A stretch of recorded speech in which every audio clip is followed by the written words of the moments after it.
just have a couple things I want to say. Start out by just saying thank you to the leadership, your support, especially Ensign Nove. I'm blown away by all this. Thanks to my dad and brother and close friends for making the trip up and being here.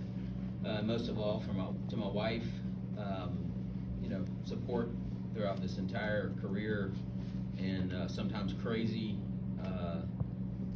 curveballs thrown at us, and being there, that support for us and the family. I wouldn't be who I am or where I am today if it weren't not for you. All right, I made it through that. So,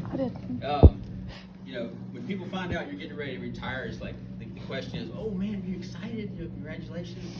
What are you going to do and all this? And how do you feel? And so I've been thinking about, I was thinking about what I would say today, and I've narrowed it down to two things, right? I'm pride, and I'm proud, and I'm also thankful. So just the pride in being a part of this organization, and the missions and what the Coast Guard does. I'm proud all the time. Just go on Facebook, right, and see what the Coast Guards are doing out there, and not just what we do right here. So just to be able to say I've served. I can remember the first time someone stopped me on the street and said, "Thank you for your service," and what that meant. Pride. So I'm going to miss that. I'm going to miss, we're in the uniform, being a part of the organization. Thankfulness, thankful for the Coast Guard and opportunities that I've been able to experience throughout my career that would not have otherwise been possible. I figured out that, it was 23 years ago to the day that I showed up my first drill weekend at Marine Safety Office at the time, Savannah, straight out of REBE, Reserve Enlisted Basic Indoctrination. They don't do that anymore, but it's basically a 2-week crash course, and then you're in the Coast Guard, right?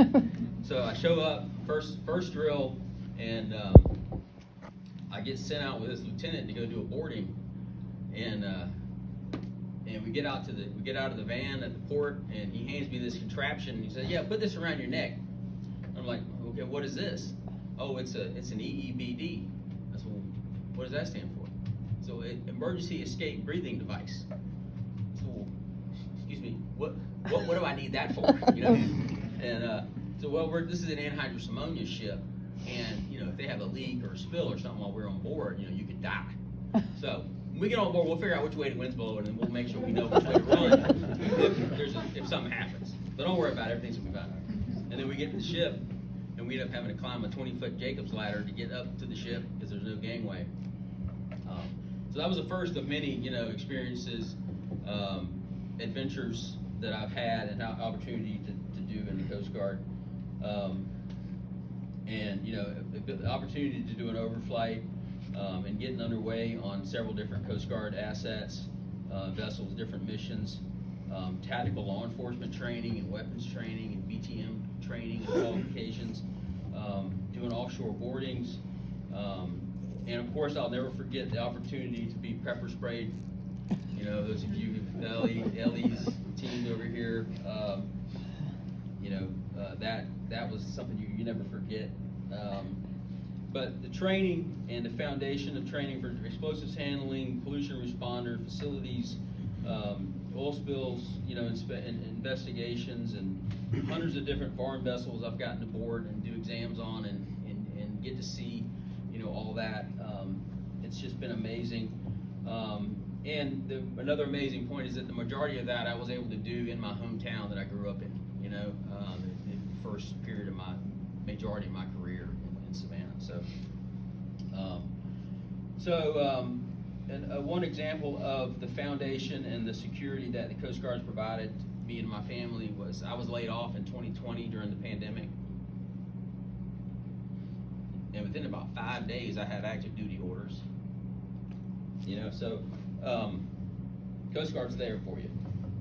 So remember that, right, when you're thinking about your career and what you're going to do, right? And that is definitely an important part of my Coast Guard career is having the Coast Guard there as that foundation. So with that, no doubt that this whole experience and this parallel career in the Coast Guard, along with my civilian career, has put me where I am today. And so I'm thankful, I'm proud to have been a part of this organization, continue to carry that, and I'm thankful for everything, and then looking forward to what's next. And I forgot to thank all the chiefs for being here and being a part of that. Actually, you haven't actually done that yet, have we? But thank you for being here.